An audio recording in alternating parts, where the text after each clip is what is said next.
आज का पहला नंबर क्वेश्चन साधारण ब्याज एसआई से क्वेश्चन है। दिया हुआ है 1600 की राशि 10 वर्षों में, यानी कि आपका मूलधन दिया हुआ है 1600, समय दिया हुआ है 10 वर्ष और यहाँ पे ब्याज की दर दिया हुआ है आर बराबर 7.25%।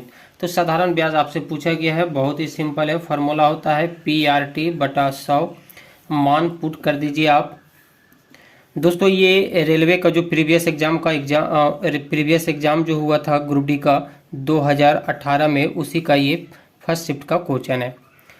समय दिया हुआ है आपका 10 और यहाँ पे दर आप लिख सकते हैं 7.25। ये उल्टा लिख दिए, कोई दिक्कत नहीं है, गुना में है, आगे पीछे लिख सकते हैं हम, बटा हो जाता है 100। ठीक है, ये पॉइंट से 00 खत्म हो जाएगा। हम 25 से ये 29 बार में कट रहे हैं, ये 4 बार में कट जाएगा आपका।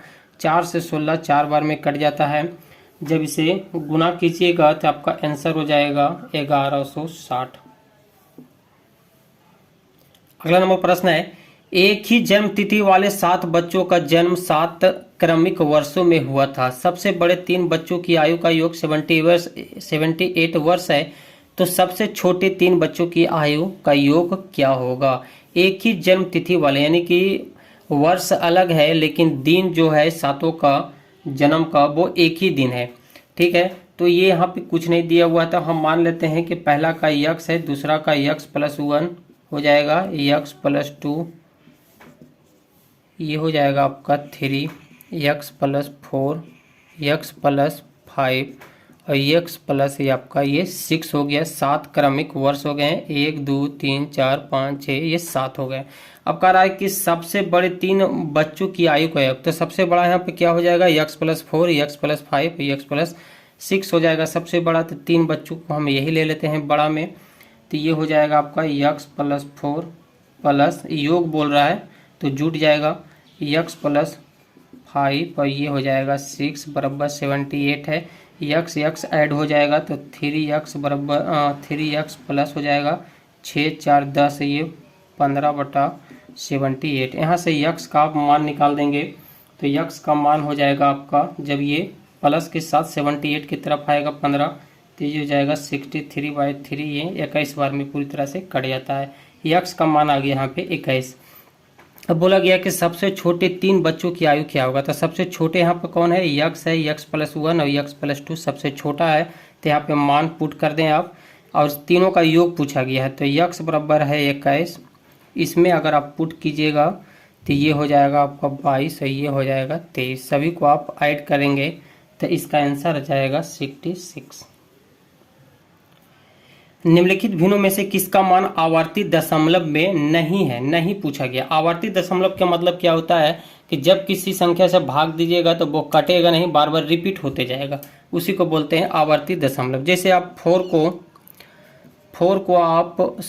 3 को आप 4 से भाग दें तो ये आपका एक बार में, तो ये हो जाएगा 1, यहाँ पे नहीं लग रहा, पॉइंट के साथ आप 10 दे सकते हैं, 0 यहाँ पे आ जाएगा। 3 बार में ये 9 हो जाएगा, फिर एक बार कीजिए, एक आएगा, फिर आप 0 दीजिएगा तो फिर 3, ये रिपीट होते जाएगा। तो इसे क्या बोलेंगे आप, आवर्ती दशमलव आप बोल सकते हैं। तो यहाँ पर पूछा गया है नहीं है, यानी कि पूरी तरह से जो कट जाता है। जैसे कि आप 2 को 3 से भागा देते हैं तो ये एक बार में 2 आ जाएगा, 1 आ जाएगा, यहाँ पे पॉइंट, यहाँ पे 0 आ जाएगा, ये 5 बार में 10 कट गया, यानी कि ये पूरी तरह से 1.5 से 3 कट गया। तो यानी कि ये क्या है, आवर्ती दशमलव नहीं है। ठीक है, और ये आवर्ती दशमलव है, तो इसी में आपको पूछा गया है। यहाँ पे अंक थोड़ा सा बढ़ा दिया गया है, तो ऑप्शन आप सी को दीजिएगा, देखिएगा तो 21 बटा है ये 56। इसे काट भी सकते हैं, छोटा संख्या हो जाएगा, 3/8 हो जाएगा। और 3 को जब 8 से भाग दीजिएगा तो ये 0.378 बार में ये पूरी तरह से कट जाएगा, यानी कि आवर्ती दशमलव ये नहीं है। ऑप्शन नंबर इसका सी हो जाएगा। अगला नंबर प्रश्न है, शाही किसी काम को 17 दिन में कर सकता है जबकि बिंदु इसे 51 दिन में कर सकता है। शाही पहले दिन काम करता है, इसके बाद दूसरे दिन आता है बिंदु। तो आप साई को एस से हम लिख लेते हैं, ये 17 दिन में काम करता है। अब बिंदु को डी से डिनोट करते हैं, ये 51 दिन में काम करता है। दोनों का आप एलसीएम निकालिएगा तो ये 51 हो जाएगा, यानी कि इतना ये यूनिट काम हो गया है। 17 को 51 से भाग दीजिएगा तो ये 3 बार में कट जाएगा, ये 1 बार में कट जाएगा। यानी कि साई एक दिन में 3 यूनिट काम कर सकता है, बिंदु एक दिन में 1 यूनिट काम कर सकता है। तो सबसे पहले काम पे लगाया जाता है साई को, तो साही आता है और 1 दिन काम करता है। ठीक है, पहले क्या बोला गया, साही पहले दिन काम करता है, इसके बाद बिंदु दूसरे दिन आता है। ठीक है, और काम के समाप्त होने तक यह क्रम जारी रहता है। यानी कि पहले साई आता है, फिर बिंदु आता है, फिर बिंदु के बाद फिर साई आता है। मतलब एक एक दिन अल्टरनेट करके दोनों काम कर रहा है। तो साही आया, एक दिन में कितना यूनिट काम करता है, ये तो 3 यूनिट काम करता है। इसके बाद फिर आएगा बिंदु, तो बिंदु भी एक दिन काम किया और ये 1 यूनिट काम किया। ठीक है, अगर जोड़िएगा तो ये हो जाएगा 2 दिन। 2 दिन में कितना यूनिट काम हुआ, ये तो 4 यूनिट काम हुआ है। ठीक है, ये 2 दिन में 4 यूनिट काम हुआ है। तो दोस्तों इसी तरह से आपको 51 यूनिट काम करवाना है। अगर हम 13 से गुना करते हैं तो 13 चौक ये 52 हो जाता है, लेकिन काम तो 51 यूनिट का है, ये ज़्यादा हो जाता है। तो आप 12 से दोनों तरफ गुना कर दें। तो 12 से दोनों तरफ गुना करेंगे तो ये हो जाएगा 12 दूनी 24 दिन बराबर 12 चौक 48 यूनिट। यानी कि 24 दिन में 48 यूनिट काम खत्म हो गया। टोटल यूनिट है 51, अब 48 काम खत्म हो गया है। तो यहाँ पे कितना बचेगा आपका, ये 3 यूनिट। यानी कि 3 यूनिट काम और बचा हुआ है। तो दोस्तों 24 दिन तक साई और बिंदु काम किया है, तो ये 24वां दिन बिंदु काम किया है। अब अगला दिन जो आएगा वो साई फिर से आएगा। ठीक है, नहीं तो आप बारी बारी से आप देख लें तो ये साई का ही नंबर आएगा, क्योंकि साई के बाद बिंदु, बिंदु के बाद फिर साई। तो ये 24वां दिन पर, अंतिम दिन पर बिंदु काम किया है, आप देख लीजिएगा काउंट करके। इसके बाद फिर साही आएगा, तो साही एक दिन काम करेगा, तो ये एक दिन में 3 यूनिट काम करता है। तो ये 3 यूनिट काम कर दिया और 3 यूनिट काम बचा हुआ है, यानी कि पूरा काम खत्म हो गया है। तो एक दिन और काम हो गया। तो पहले 24 दिन काम हुआ था, एक दिन और काम हुआ है, तो ये टोटल कितना हो गया है कि 25 दिन। यानी कि 25 दिन में 51 यूनिट काम खत्म हो गया है। तो ऑप्शन हो जाएगा सी नंबर। ये क्वेश्चन दिया हुआ है, अब आपको बताना है कि ये समतुल भिन्न है या तुल भिन्न है या विषम भिन्न है या फिर अलघुकरणीय भिन्न है। तो देखिए दिया हुआ है 2/3, ये है 4/6। इसे आप काट सकते हैं क्योंकि ये कट रहा है, तो 2/3 हो जाएगा।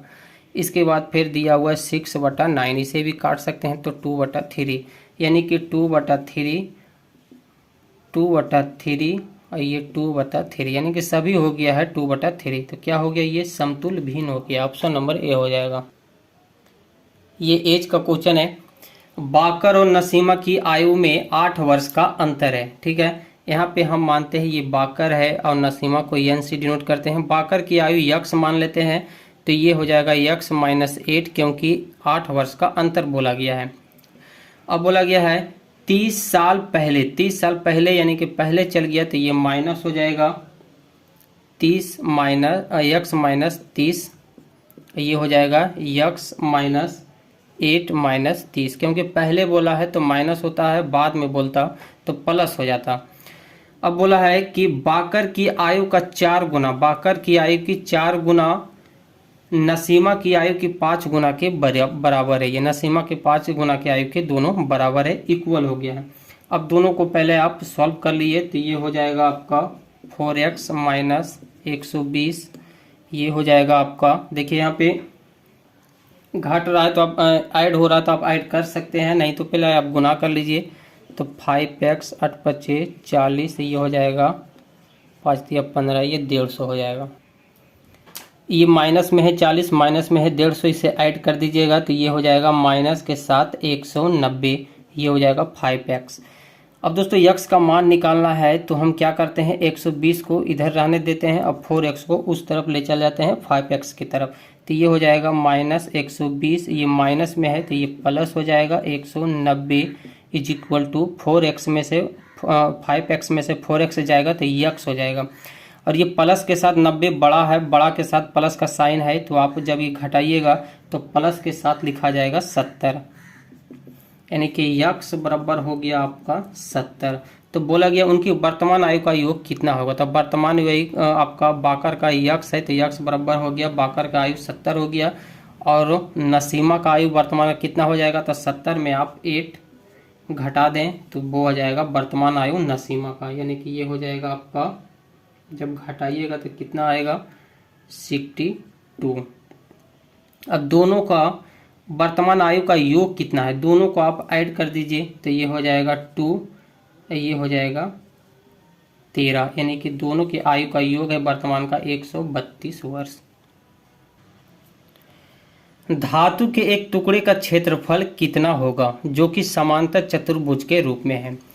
तो देखिए ये एक धातु है, इससे एक टुकड़ा टूट जाता है, ठीक है, इससे एक टुकड़ा टूटता है तो ये क्या बन जाता है, समांतर चतुर्भुज के रूप में टूटता है, यानी कि ये जो टुकड़ा इससे टूट रहा है तो वो है समांतर चतुर्भुज के रूप में टूटता है, इसका आकार समांतर चतुर्भुज हो जाता है, यही एक टुकड़ा है, ठीक है। तो इसका क्षेत्रफल पूछा गया है। आधार यहाँ पे दिया हुआ है 20 मीटर, हाइट दिया हुआ है 5.4 मीटर, तो इसका क्षेत्रफल समांतर चतुर्भुज का क्षेत्रफल बराबर होता है आधार गुना ऊंचाई, तो ये हो जाएगा 20 × 5.4, पॉइंट से 0 खत्म हो जाएगा, जब इसे आप सॉल्व कीजिएगा तो ये आ जाएगा 108, ऑप्शन नंबर सी हो जाएगा, 108 इसका आंसर हो जाएगा। 18 मीटर ऊंची एक मीनार से एक बड़ी इमारत के शीर्ष का उन्नयन कोण 45 डिग्री है। ये देखिए इमारत है जिसकी हाइट है 18 मीटर, अब कह रहा है इसकी शीर्ष से उन्नयन कोण 45 डिग्री का है, तो ये हो जाएगा आपका 45 डिग्री, 45 डिग्री, ठीक है। आगे बोला गया है उसी इमारत के तल का अवनयन कोण है 60 डिग्री, ये अवनयन कोण है आपका 60 डिग्री, मान रख देते हैं ए बी सी डी और ये हो गया आपका ई। तो पूछा गया है इमारत की ऊंचाई क्या है। तो दोस्तों tan 60 डिग्री बराबर होता है लंब बटा आधार, और लंब क्या है आपका ए बी, आधार है बी और सी। tan 60 डिग्री बराबर होता है √3, ए बी का मान दिया हुआ है 18 और ये हो जाएगा बी सी, ठीक है।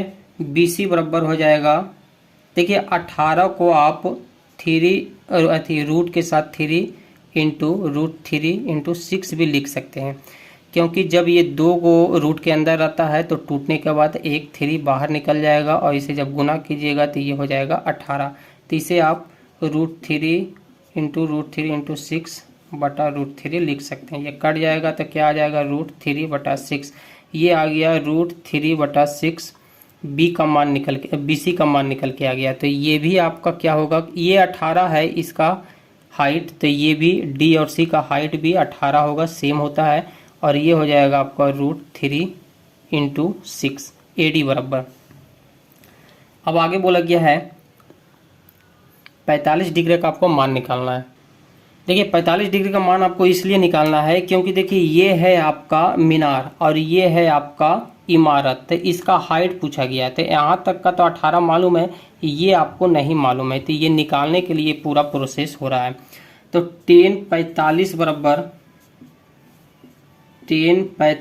बराबर क्या होता है, यहाँ भी इसका फार्मूला वही होगा लंब बटा आधार, ठीक है। यहाँ पे लंब क्या हो जाएगा, लंब हो जाएगा आपका ED, क्योंकि इसका निकाल रहे हैं हम, इस पे काम कर रहे हैं, तो ये हो जाएगा ED, और आधार क्या हो जाएगा A और D, ये A और D। tan 45 बराबर होता है 1, ED का मान यहाँ पे नहीं दिया हुआ है, ED का मान आपको निकालना है, और AD का मान दिया हुआ है A और D का मान दिया हुआ है √3 × 6, ठीक है। √3 × 6 को 1 तरफ ले जाएंगे तो ED बराबर आ जाएगा आपका √3 × 6, ED बराबर क्या आ गया √3 × 6, यानी कि इसका मान निकल के आ गया √3 × 6। अब आपको हाइट निकालना है, यानी कि ये पूरा हाइट निकालना है, तो ये आपका 18 है, ये आपका √3 × 6 है, दोनों को आप ऐड कर देंगे तो दोनों का मान निकल जाएगा, यानी कि 18 + 6 × √3। यहाँ से देखिए आप डायरेक्ट ऐड नहीं कर सकते हैं, कॉमन ले लें, 6 अगर आप कॉमन लेते हैं तो ये हो जाएगा 3 + √3, ये आ जाएगा आपका आंसर। यहाँ पे ऑप्शन में दिया हुआ है डी नंबर में 6 × 3 + √3।